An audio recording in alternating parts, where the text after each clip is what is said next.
Hi, everyone. Welcome to our Maker Spotlight. My name is Maggie Cullen. I'm the Wholesale Director for Oh, You're Lovely. Today with me, we are lucky to have Samantha Friedrich who is Sola Flower Sam. That is also her business name, and she is based in Texas. Hi, Samantha. It's so great to meet you. Thank you for joining us today. Hello. Thank you for having me. I'm super excited to be a part of this. Of course. We're super happy to have you. So just to start off, would love to get some background info. So when did you start Sola Flower Sam? I feel like it's like a persona. Like, when did you become Sola Flower Sam? And what's kind of the backstory on how you started your business? Well, I was a pandemic bride. I was getting married in 2020, and I had planned to do all the Sola flowers for my wedding. Very quickly, the pandemic happened. Turned out we were not going to be having this wedding that we had planned. And, I had a lot of my flowers still around, and I planned to keep and save until we would be able to actually have our celebration. And I was posting pictures of my progress online, and I had a lot of friends and family say, "Hey, could you do that for me?" Or, I'd love something like that in my home. And I love to design. I'm a very crafty DIY girl, and I just started designing for fun, and then slowly had a lot of people that were outside of my inner circle saying, "Hey, could I buy something from you?" And it kind of blossomed into this amazing opportunity overnight. If you would have asked me, 3 years ago, would this be my side hustle, so to say, I wouldn't have believed that I'd be where I'm at now. It's really been an amazing journey, watching my business go from just like a, kitchen table DIY to, supporting, a bunch of brides and local customers, and designing and having a scheduled calendar where we're constantly creating. It's been a really great journey. That's awesome. That's awesome. It's also awesome to hear that you have like a scheduled calendar, and sometimes some people work and thrive in the chaos of like, oh, blah, blah, just get it done. But some people, work really well with that kind of structured, like, okay, this is what we got to focus on today. This is. Yeah, like a lot of other designers, I'm, a wife, a mom. I have a full-time day job, and I started doing Sola flowers on the side. So scheduling is really important, just to keep everything, in order and organized, and also committing to brides with future, weddings that are months and months in advance. It's really important to have some type of system to kind of keep everything like coordinated, just so I don't drop the ball and then let someone down. So it's really important to just kind of keep your stuff organized. Right. So are you primarily doing weddings and events? I saw on your Instagram, you also do craft shows, and are you running the gamut kind of all over the place? A little bit of both. I've actually only ever done 2 craft shows, and the second show that I did was this amazing large show in my local hometown. And that was just a really amazing positive experience for my business, because the feedback that I got from my community, and we sold out completely within 2 days of a 3-day event. And the just support from our community and asking, what are Sola flowers? What are these about? How can I use these? Was really amazing, and just helped really generate a lot of, local business for custom orders, but also doing, bridal orders. I try to be pretty selective. I only take on so many that I know that I can commit the time and dedication that I put into every single design. So I try to balance a little bit of both, but after having one big event, it kind of launched everything full speed ahead for me, just to be able to ramp up and be able to take on more custom orders. So it's kind of been a healthy mix of all of those. That's awesome. That's really cool. Also, when I was looking at your Instagram, one thing I found, I guess, fascinating was it was one little video on packaging your boutonnieres, and when you send them out, I think you do it in cake boxes. And I thought that was brilliant. One, a brilliant idea, because again, we don't want to create that much waste with individually packaging each one of them. But 2, I also really liked that that's something your clients can see. They know what they're expecting, right? Like when they get things from you, is you're sharing out what your packaging will look like when it arrives.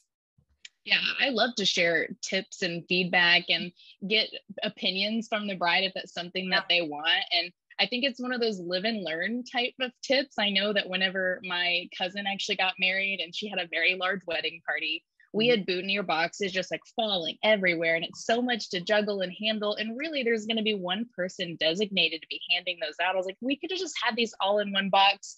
Light bulb. What can I do to like integrate this into my business and start using it? And I like to bring those types of tips back just to the community that I've built on my Instagram, whether that be, you know, brides or other designers. I think it's always good just to pass those tips and tricks back. And I'm trying to get a little bit better with doing reels and TikToks and social media. I'm very novice when it comes to that, but I've learned a lot just getting in there and trying and, you know, putting the work in to just test it. I like a lot of people, I'm not always the most comfortable on camera and posting things, and you want to be authentic. And it's been a fun journey just to kind of see, you know, what kind of presence do I want to have on social media? How can I build my business using those tools? So it's been fun learning that, and also, you know, going out of my comfort zone to try new things. Oh yeah, definitely. It's, and also, you know, social media is kind of the algorithms and all of that, what works, what doesn't, feels like it's always like changing. So when you get comfortable, they're like, we're changing it up.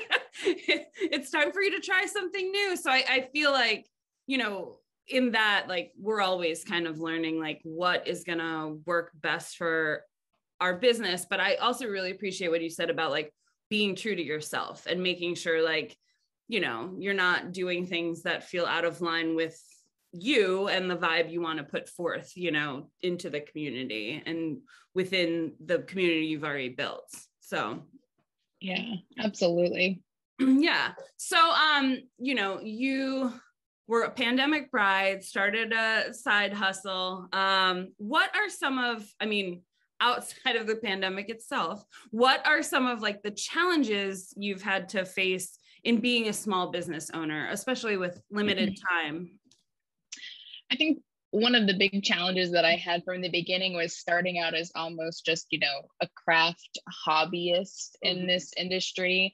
I wasn't planning on sales tax, shipping costs, LLCs, you know, bank accounts for my business. That was all a big piece of the journey that I wish early on I would have been more proactive and really learning what do I need to do? What steps do I need to take? Because there are quite a few, and it's important to do those steps correct, not only to protect yourself, but your business, and know that you're confidently set up to be successful.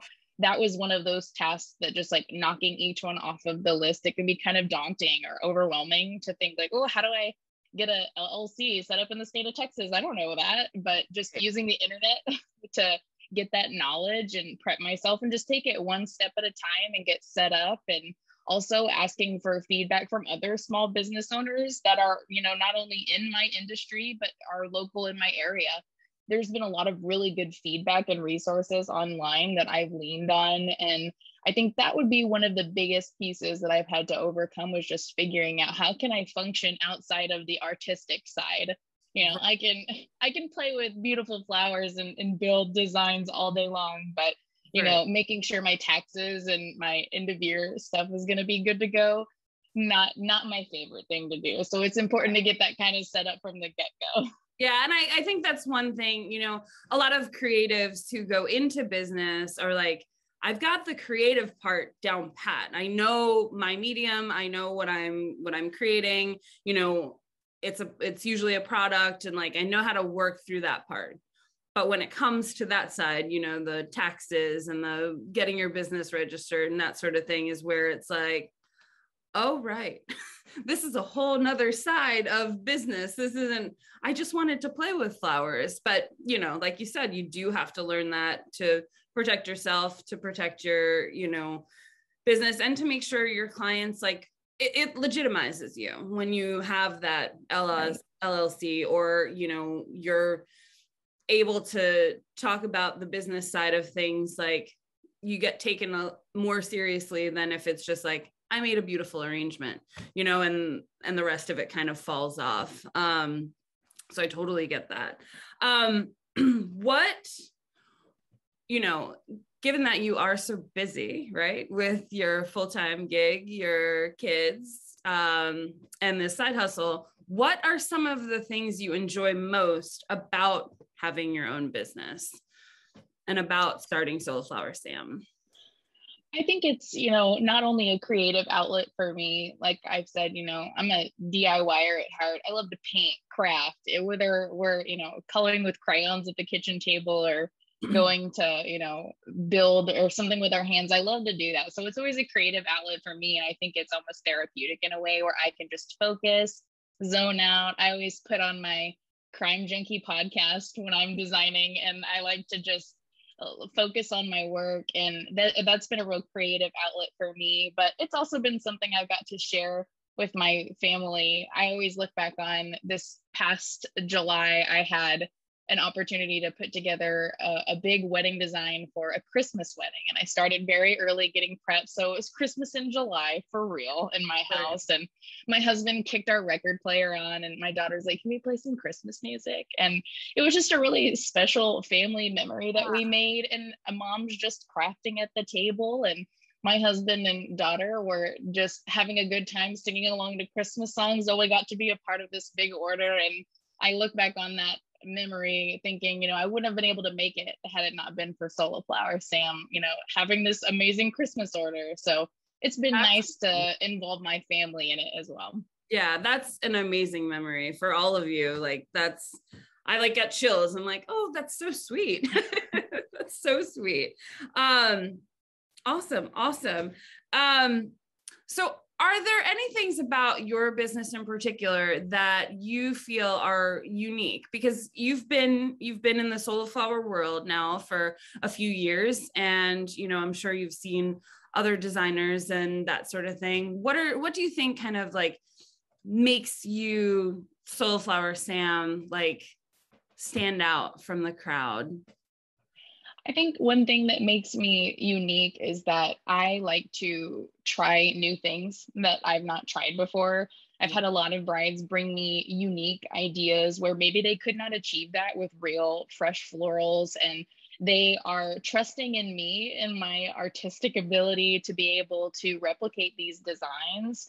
And I love having that trust and being able to take on something that maybe I haven't made before. But I always like to say, like, if I have a picture and you can show me what you want, I can likely recreate it and make it look even better. And I always try to set the bar really high, not only for myself, but because I want to blow my brides away with how amazing their bouquets are. And it's something that they can keep for years. They can keep it, they can pass it on, for someone else to use. It's something that's not just a one and done type deal that you purchase for your wedding, and weddings can be so expensive. So I try to be really collaborative with my brides, and it's a very hands-on experience. And that's why I only take on so many custom bridal orders in a year, just because I want to give that dedicated one-on-one attention and not drop the ball anywhere. So that's something that I think sets me apart from some different designers. And there's a lot of really great, amazing designers that are out there.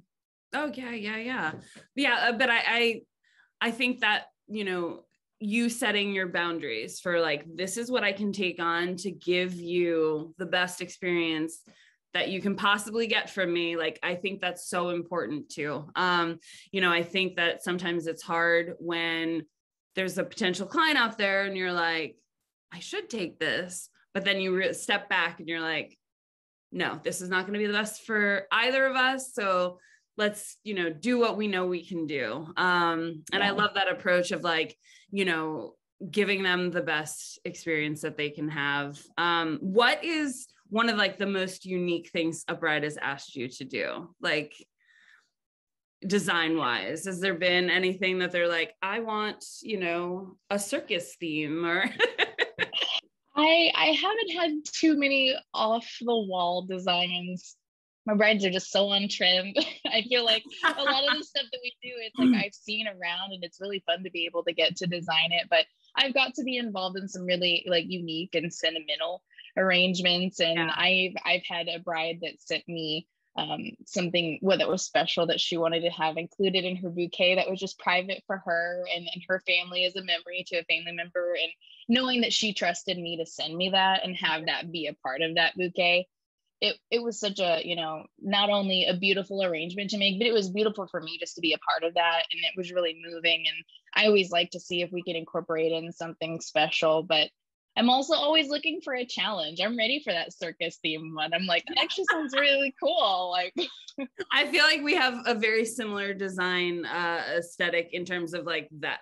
Like, I'm like, send me something that you've never seen before and let's build it from scratch. Let's see what we can create. When I was running my side business, like that was one of the things I was like, if you've never seen it before, let's talk. yeah, let's party. Let's go. Yeah, exactly. Let's figure this out. So all of that is awesome. I only have a couple more questions for you. One of which is basically my favorite to ask all of our makers that we're spotlighting. What advice would you give to someone, and not necessarily in the wood flower industry or the floral industry at all, but as a creative, what advice would you give to a creative who is wanting to start a small business? The first thing I would recommend is go out and use a hashtag on a social media platform and search the other artists that are out there. Look for inspiration. And, imitation is the greatest form of flattery. And I think it's good to look out and see, what are other designers building? Is this something I like? Is this something I want to do? How are they shooting their photos? What's their kind of overall aesthetic, and look and see and make a decision for what you want your business to be.